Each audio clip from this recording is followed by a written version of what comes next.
अस्सलाम वालेकुम, welcome to my YouTube channel. This is Shrida Grewal. आज की वीडियो में हम एटम को डिस्कस करेंगे। एटम बहुत ही छोटे साइज़ का होता है और हम इसे आम आँख से नहीं देख सकते। इसे देखने के लिए हमें माइक्रोस्कोप की ज़रूरत होती है। हम यूजुअली लाइट माइक्रोस्कोप यूज़ करते हैं इसको देखने के लिए, इलेक्ट्रॉन माइक्रोस्कोप। अगर हम ऑप्टिकल माइक्रोस्कोप की बात करें तो इससे नहीं हम एटम को देख सकते, बिकॉज इसमें इतनी पावर नहीं होती। एटम का वर्ड डिराइव हुआ है from Greek word atomos meaning uncuttable. An atom, a fundamental piece of matter. Everything in the universe except energy is made of matter, and so everything in the universe is made of atoms. An atom itself is made up of three tiny kinds of particles: protons, neutrons, and electrons. Atoms are really small, so small in fact that it's impossible to see one with the naked eye. We can see atoms with electron microscope. Democritus एक Greek philosopher था। इसने propose किया था कि अगर हम किसी भी मैटर का पीस लें और इसको तोड़ते जाएं और छोटे पीसेस में डिवाइड करते जाएं, तो जो सबसे छोटा पीस बच जाएगा जिसको हम फर्दर डिवाइड नहीं कर सकते, उसे हम एटमॉस कहेंगे। फॉर एग्जांपल, अगर हम कॉपर का एक पीस लेते हैं और उसको डिवाइड करते जाते हैं और जो सबसे छोटा पीस बच जाएगा जिसको हम फर्दर डिवाइड नहीं कर सकते, उसको हम एटमॉस बोलेंगे।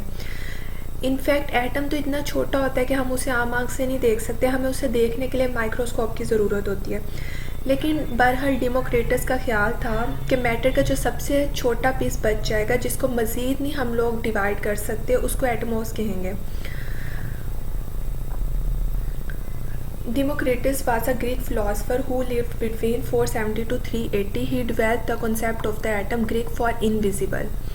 Democritus believed that everything in the universe was made up of atoms.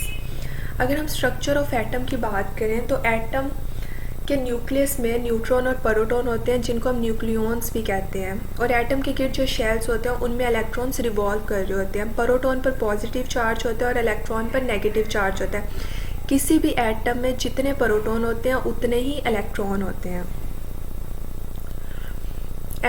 Proton और न्यूट्रॉन एटम में सेम रहते हैं। Atomic number.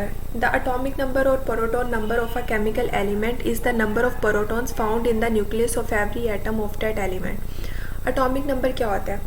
Atomic number ये होता है कि total number of proton और total number of electron forming atomic number. Atomic number बनाते हैं।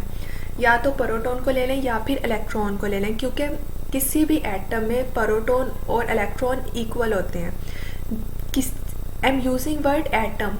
एटम में जितना पॉजिटिव चार्ज होता है उतना ही नेगेटिव चार्ज होता है। अगर ये सेम ना हो, पॉजिटिव चार्ज ज़्यादा हो या नेगेटिव चार्ज ज़्यादा हो या दोनों में से कोई कम हो, तो हम उसे एटम नहीं कहेंगे, वो आयन की फॉर्म में आ जाएगा। तो एटम में पॉजिटिव चार्ज होता है वो इक्वल होता है नेगेटिव चार्ज के। तो जितने प्रोटॉन होते हैं उतने ही इलेक्ट्रॉन होते हैं। तो फिर प्रोटॉन का नंबर हम ले सकते हैं या फिर इलेक्ट्रॉन के नंबर हम ले सकते हैं। इन दोनों में से किसी का भी नंबर ले लें तो वो एटॉमिक नंबर बनाते हैं। और एटॉमिक नंबर को हम रिप्रेजेंट करते हैं कैपिटल Z से। एटॉमिक मास नंबर क्या होता है? The mass number also called atomic mass number और nucleon number is the total number of protons and neutrons in an atomic nucleus. Nucleus में जितने प्रोटॉन्स के नंबर होते हैं और न्यूट्रॉन्स के नंबर होते हैं, उन दोनों को ऐड करते हैं तो हमारे पास एटॉमिक मास नंबर आता है और इसको हम रिप्रेजेंट करते हैं कैपिटल A से। अगर हम किसी भी एलिमेंट का हमने लिखना है मास नंबर और एटॉमिक नंबर, उसको हम पहले सिंबल लिखेंगे और सिंबल के लेफ़्ट साइड पे लिखेंगे। ऊपर हम मास नंबर लिखेंगे और नीचे हम एटॉमिक नंबर लिखेंगे। अब यहाँ पर हमने लिया एग्जांपल कार्बन की, तो कार्बन का एटॉमिक नंबर क्या है? 6, क्योंकि इसमें 6 प्रोटॉन है और 6 ही इलेक्ट्रॉन है। दोनों में से जिसके मर्जी नंबर ले लें, या तो प्रोटॉन के टोटल नंबर ले लें या फिर इलेक्ट्रॉन के नंबर ले लें, क्योंकि दोनों इक्वल है। और अगर हम बात करें मास नंबर की, तो मास नंबर में हम प्रोटॉन और न्यूट्रॉन दोनों के नंबर्स को प्लस करते हैं।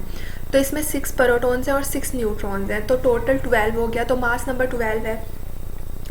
लेकिन कुछ एटम्स में प्रोटॉन और इलेक्ट्रॉन तो हर एटम में सेम होता है, लेकिन न्यूट्रॉन्स कुछ एटम में सेम होता है और कुछ एटम में डिफरेंट होते हैं।